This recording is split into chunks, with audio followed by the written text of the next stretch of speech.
Right. ఇక మరో అంశంలోకి వెళ్దాం. గుండె గుబెళ్ళు వినియోగదారులను బెంబేలెత్తిస్తున్న కరెంట్ ఛార్జీల భారం, ఇది జగన్ మీద మళ్ళీ బిల్డప్ బాబాయ్ ప్రచారం.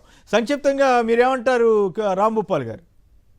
సార్, ఈరోజు రెండు ప్రధాన పత్రికల్లో ఈ వార్త ప్రధానంగా వచ్చింది సార్. ఒకటి ఆంధ్రజ్యోతి. వారు ఈ ఛార్జీలు పెరుగుతున్న మాట నిజము, అయితే దీని అంతటి కారణం జగన్. సాక్షి సరే గుండె గుబేలు అంటుంది, బిల్లులు రోజు పెరుగుతున్నాయని చెప్పేసి కొన్ని ఎవిడెన్స్ తో సహా వాళ్ళు ఇచ్చినారు. మేము అడుగుతున్నది, గత 90లో ఏపీ ఎస్సీబీగా ఉన్నటువంటి ఎలక్ట్రిసిటీ బోర్డును 3 ముక్కలు చేసింది ఎవరు? ప్రపంచ బ్యాంక్ ఆదేశాలతో ఆ రోజు 3 ముక్కలు చేసి ఏపీ జెన్కో, ట్రాన్స్కో, డిస్కోలను పెట్టి మొత్తం ప్రైవేటీకరణకు పునాది వేసింది చంద్రబాబు నాయుడు గారు. ఆ రోజు అందరం మనం విమర్శించినాం. ప్రపంచ బ్యాంక్ ఆదేశాలతో విద్యుత్ రంగానికి సంస్కరణల పేరుతో ఈ రకంగా ఆ రకంగా జరిగిన దానిలో భాగంగానే విద్యుత్ ఛార్జీలు పెరిగినాయి. దానికి వ్యతిరేకంగా 2000 సంవత్సరంలో పెద్ద ఎత్తున ఆందోళన జరిగింది. ఆందోళన ఫలితంగా ఆ ఆగస్టు 28న కాల్పులు కూడా జరిపించి బషీర్బాగ్ లో 3 చంపేసినారు. అప్పటి నుంచి విద్యుత్ ఛార్జీలు పెంచడానికి కొన్ని కొత్త మార్గాలను ఎత్తుకుపోయింది ప్రభుత్వాలు. ఆ కొత్త మార్గాల్లో దానిలో భాగమే ఇప్పుడు సర్దుబాటు ఛార్జీలు. ముఖ్యమంత్రి గారు ఈరోజు చంద్రబాబు నాయుడు గారిని మేము నేరుగా అడుగుతున్నాం. ఎన్నికల మీ మేనిఫెస్టోలో విద్యుత్ నియంత్రణ గురించి మీరు రాసిన శీర్షికలో స్పష్టంగా పేర్కొన్నారు, విద్యుత్ ఛార్జీలు పెంచం అని. ఇప్పుడు వీడియో కూడా మీరు చూపించారు. పెంచాలని ఒకసారి చెప్తే నమ్మరేమో అనుకుని పాపం 3 సార్లు చెప్పినాడు పెంచం పెంచం పెంచమని. మరి ఇప్పుడు పెరుగుతున్నది ఏమిటి? ఆయన ఏం చెప్తున్నారు? మంత్రులు చెప్తున్నారు ఈ మధ్య కొద్దిమంది చాలా తెలివిగా జవాబు. మేము విద్యుత్ ఛార్జీలు పెంచడం లేదు, సర్దుబాటు ఛార్జీలు ఇది కూడా మాది కాదు జగన్ అని. జగన్ గారు చేసిన తప్పులు ఉన్నాయని చెప్పేసి చాలా విషయాలు మీరు రద్దు చేస్తున్నారు. విద్యుత్ ఆఫ్ ఛార్జీలు రద్దు చేయండి, మీ చేతిలో పవర్ ఉంది, రద్దు చేసేయండి. జగన్మోహన్ రెడ్డి అనవసరంగా ఈ ట్రూ ఆఫ్ ఛార్జీలు పెట్టినాడు, మేము రద్దు చేస్తామని చెప్పండి. ఎందుకు చెప్పలేకపోతున్నారు? చెప్పలేకపోవడానికి కారణం ఏమిటంటే కేంద్ర ప్రభుత్వం నయా పైసా అప్పులు ఇవ్వదు మీకు. అక్కడికి కనీసం మీకు వచ్చే రాచమర్యాదలు కూడా జరగవు. కేంద్ర ఆధీనంలో ఈ రోజు విద్యుత్ నియంత్రణ మొత్తాన్ని వాళ్ళు స్వాధీనం చేసుకుని ఆదాని కంపెనీకి అప్పగిస్తుంటే దానికి ఈ రోజు ప్రభుత్వం ఊడిగా చేసింది. అందుకనే ఈ 9-10 నెలల కాలంలోనే 2 సార్లు పెంచినారు. 15,438 కోట్ల రూపాయలు భారం వేసినారు. మీరు గతంలో చెప్పింది ఏమిటి? జగన్మోహన్ రెడ్డి 5 సంవత్సరాల్లో 31,000 కోట్లు భారాలు వేసినాడు, మా ప్రభుత్వం వస్తే నయా పైసలు పెంచమని. సంవత్సరానికి 15,500 కోట్లు వేసినారు. ఇంకా 4 సంవత్సరాలు ఈ లెక్కేస్తే ఎన్ని వేల కోట్లు భారం వేస్తారో తెలియదు. రెండోది, రేపు ఈ నెల ఏప్రిల్ బిల్లులో ఇప్పుడు పెరిగిన దానికి అదనంగా మళ్ళీ పెంచుతున్నారు. కొత్తగా విద్యుత్ నియంత్రణ మండలి వాళ్ళు సిఫారసు చేస్తుంది ప్రభుత్వానికి వార్తలు వస్తున్నాయి. ఆ పేరుతో పెంచితే మళ్ళీ 20,000 కోట్ల రూపాయలకు ప్రతిపాదనలు రెడీగా ఉన్నాయంటున్నారు. అంటే మొత్తం మీద విద్యుత్ ఛార్జీల భారం అనేది భారీగా ప్రజల మీద పడుతుంది. రెండోది, ఇండస్ట్రీస్ మూతపడుతున్నాయి సార్. ఈ రోజు వేడి పెరిగింది, ఇళ్లలో ఉండలేకపోతున్నాం, ఫ్యాన్ లేదా కరెంటు కూలర్ లేకపోతే అసలు ఇంట్లో ఉండే పరిస్థితే లేదు. రాష్ట్రం అంతటా వేడి పెరిగింది. ఇది ఒక భాగం. వినియోగదారులు అమరావతిలో 10 డిగ్రీలు వేడి తగ్గించాలని ఆదేశాలు ఇచ్చారు కదా, ఆయన కూడా ఏం పని చేయలేదా? ఆయన చేతులు ఏదైనా మంత్రాలు ఉంటే తప్ప వాస్తవం జరగదు. కానీ రెండో విషయం ముఖ్యమైనది మనం గమనించాలి సార్. రాష్ట్రం అభివృద్ధి కావాలంటున్నారు. రాష్ట్రం అభివృద్ధి కావాలంటే పారిశ్రామిక అభివృద్ధిగా జరగాలి కదా. ఈ రోజు విద్యుత్ ఛార్జీలు పెరగడం వల్ల పరిశ్రమలు మూతపడుతున్నాయి. నేను గతంలో ఇదే డిబేట్ లో చెప్పాను. నందమూరి బాలకృష్ణ గారు ప్రాతినిధ్యం వహిస్తున్న హిందూపూర్ లో ఒకే ఒక కారణం, విద్యుత్ ఛార్జీలు మేము చెల్లించలేము ఈ రాష్ట్రంలో అనే పేరుతో ఇప్పుడు ఆ ఫ్యాక్టరీ నోటీస్ ఇచ్చినారు, మూతపడడానికి సిద్ధమైపోయింది. ఇప్పటి వరకు బాలకృష్ణ గారు కనీసం స్పందించాల. ఎమ్మెల్యేగా ఉండి ప్రీకార్డ్ బి అనే మిల్లులో 600 మంది పర్మనెంట్ కార్మికులు ఉన్నారు, కాంట్రాక్ట్ కార్మికులు ఇంకో 400-500 మంది ఉన్నారు. 1100 మంది కార్మికులు పనిచేసే ప్రీకార్డ్ బి మిల్లు మూతపడిపోయింది. ఎందుకు మూతపడేస్తున్నారు అంటే మాకు విద్యుత్ ఛార్జీలు ఆంధ్ర రాష్ట్రం లేకుండా కర్ణాటక, కేరళకు పోతామని రాసిచ్చినారు. కనీసం ఆలోచించాలి కదా ఈ ఛార్జీల పెరుగుదల వల్ల ఎంత భారం పెరుగుతుంది అనేది. దారుణంగా ఉన్నమాట వాస్తవం అండి. రైట్. రాజీవ్ గారు సంక్షిప్తంగా మీరు కూడా మాట్లాడండి సార్.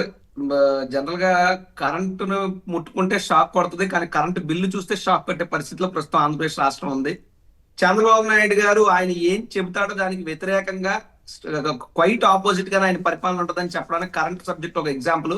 ఎందుకంటే ఎన్నికల ముందు జగన్మోహన్ రెడ్డి గారు ఏదో చేశారు, నేను వస్తే పెంచను అని చెప్పి వచ్చినది పెంచుతూ పోతున్నాడు.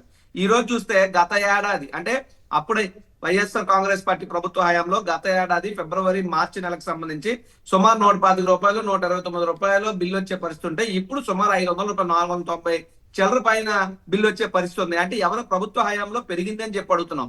రెండోది, ఆంధ్రజ్యోతి పత్రిక కానీ లేదా సోకాల్ పచ్చ మీడియా కానీ మీకు కొంచెమైనా ఆలోచన పరిజ్ఞానం ఉందా నేను అడుగుతున్నాను. ఎందుకంటే జగన్మోహన్ రెడ్డి గారి పాలన పూర్తి అయిపోయింది. జగన్మోహన్ రెడ్డి గారి పాలన ఇప్పుడు చంద్రబాబు నాయుడు గారి పాలన వచ్చింది. అయితే ఇప్పుడున్నటువంటి ప్రభుత్వంలో ఏదైనా ఘనత సాధిస్తే అది మీది అని మీ వాటాలో వేసుకోవటం, మీ ఖాతాలో వేసుకోవటం. ఏదైనా తప్పు జరిగితే ప్రజా వ్యతిరేక కింద వస్తేనో, ఏదైనా మీరు ఫెయిల్ అయితేనో దాన్ని తీసుకొని జగన్మోహన్ రెడ్డి గారి ఖాతాలో వేయటం ఎంతవరకు సబబు? మీకు నిజంగా చిత్తశుద్ధి ఉంటే, మీకు గుండె ధైర్యం ఉంటే, ఎస్ మంచి అయినా చెడైనా కేర్ ఆఫ్ చంద్రబాబు నాయుడు అని చెప్పండి. మీకు అంత గుండె ధైర్యం, అంత దమ్ము కలేజా లేకపోతే కొన్ని మేము రెడీ. ఎందుకంటే జగన్మోహన్ రెడ్డి గారి ప్రభుత్వ హయాంలో అంతా మంచి జరిగింది తప్ప ఎక్కడ చెడు అయితే ఎక్కడ జరగలేదు. ప్రజలు ఏమన్నా ఇబ్బంది పెట్టే పరిస్థితిని సామాన్యులు, పేదవారికి కాదు ఇప్పుడు మీకు గుర్తుంటే ఆ రోజుల్లో ట్రూ అప్ ఛార్జీలు వేస్తుంటే ఇంకేముంది, అసలు జగన్ ఇష్టం వచ్చినట్టు పెంచేస్తున్నాడని వీళ్ళే ప్రచారం చేశారు. మేము వస్తే వెయ్యమని కూడా చెప్పారు. ఇప్పుడేమో జగన్ గారి టైంలో అని ఇప్పుడు చెబుతున్నారు. అప్పుడు మరి చంద్రబాబు గారి టైంలో కదా అప్పుడు జగన్ గారి టైంలో ట్రూ అప్ ఛార్జీలు వచ్చినాయి వేసుంటే.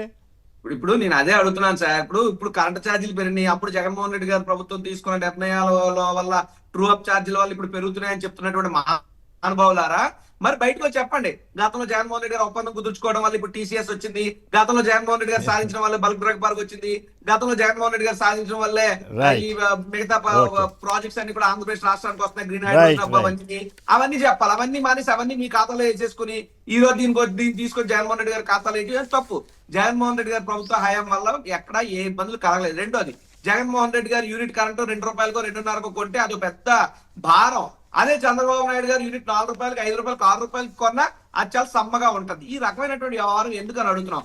కేవలం ఈయన మసిబూసి మారేడుగా చేస్తున్నాడు తప్ప వాస్తవానికి ప్రజలు చాలా ఇబ్బందులు పడుతున్నారు. సుమారు 15,000 కోట్ల పైన ప్రజల పైన భారం వేశారు. దీనికి తగిన మూల్యం ఖచ్చితంగా చంద్రబాబు నాయుడు గారు భవిష్యత్తులో చెల్లించుకోక తప్పదు. ఇప్పుడు ఆయన ప్రజలకు షాక్ ఇచ్చారు. ప్రజలు ఆయనకు షాక్ ఇచ్చే రోజు ఒక రోజు ఖచ్చితంగా వస్తుందని కూడా నేను తెలియజేస్తున్నాను. రైట్. నిజానికి పోనీ అట్లేం కాదు, నేను వాస్తవ పద్ధతుల ప్రకారం వెళ్తానని చెప్పుంటే చంద్రబాబు గారు ఓకే అనుకోవచ్చు. అసలు అప్పుడు నేను కరెంట్ ఛార్జీలు పెంచను, అసలు పెంచను. ఇందాక రాంభూపాల్ గారు అన్నట్లు పెంచను అని చెప్పి ఇప్పుడు కరెంట్ ఛార్జీ సార్ ఒక మాట సార్ కేసీఆర్ గారు ఒక మాట. చంద్రబాబు నాయుడు గారు కరెంట్ ఛార్జీలు పెంచరు, లోకేష్ గారేమో పెట్రోల్ ఛార్జీలు తగ్గించేస్తారు. వీళ్ళిద్దరూ కలిపేమో సూర్యుడి తొలగ టెంపరేచర్ కూడా 10 డిగ్రీలు తగ్గించేస్తారు. వినేవాడు వెర్రోడు అయితే చెప్పేవాడు చంద్రబాబు నాయుడు అన్నట్టు తయారైంది తీరు. రైట్. రాంభూపాల్ గారు నారా లోకేష్ గారు పాదయాత్ర 144వ రోజు 2023 జూలై 2వ తారీఖు నెల్లూరులో జరిగింది సార్. అది 144వ రోజు. ఆ సందర్భంలో కొత్త విధానాన్ని ప్రకటిస్తున్నాను అని చెప్పేసి ఆయన ముందు రోజు చాలా ప్రచారం జరిగింది, మీకు గుర్తుంటుంది. ఆ సందర్భంలో ఆయన చెప్పింది ఏమంటే, స్మార్ట్ మీటర్లు పెడుతుంది జగన్మోహన్ రెడ్డి ప్రభుత్వం పెట్టకపోవడం కాదు, పగలగొట్టండి, పెడితే ఎవరి మీద చెప్పాడు. ఈ రోజు అదే ఆదాని కంపెనీకి, అదే Shirdi Sai electronics sub contract లో 59,42,000 స్మార్ట్ మీటర్లు పెట్టడానికి ప్రభుత్వం అంగీకరించింది. మేము అడుగుతున్నాం లోకేష్ గారికి, ఆయనకు మర్చిపోయి ఉండొచ్చు, ఎందుకంటే అధికారంలో లేనప్పుడు ఏదైనా మాట్లాడవచ్చు, ఎవరో రాసి ఇచ్చిండొచ్చు, లేదా తాను అబద్ధాలు చెప్పినా అధికారం. ఈ రోజు ప్రజలు ఆలోచించండి, 59 లక్షల స్మార్ట్ మీటర్లు ఆంధ్ర రాష్ట్రంలో పెట్టబోతున్నారు. అది జరిగితే ఒక్కొక్క కుటుంబం మీద స్మార్ట్ మీటర్ల ఖర్చు అంతా మనం భరించాలి. అది ఇప్పుడు కాదు, 20 సంవత్సరాల వరకు కట్టాలి. ఒకవైపు విద్యుత్ ఛార్జీలే కాదు, స్మార్ట్ మీటర్ల భారాన్ని కూడా మనం మోయాలి. వ్యవసాయ రంగానికి కూడా పంపు సెట్లు పెట్టాలనేది ఇప్పుడు నిర్ణయించింది ప్రభుత్వం. అదే జరిగితే వ్యవసాయానికి వచ్చే ఉచిత విద్యుత్ అనేది కూడా లేకుండా పోయే ప్రమాదం ఉంది. రైట్.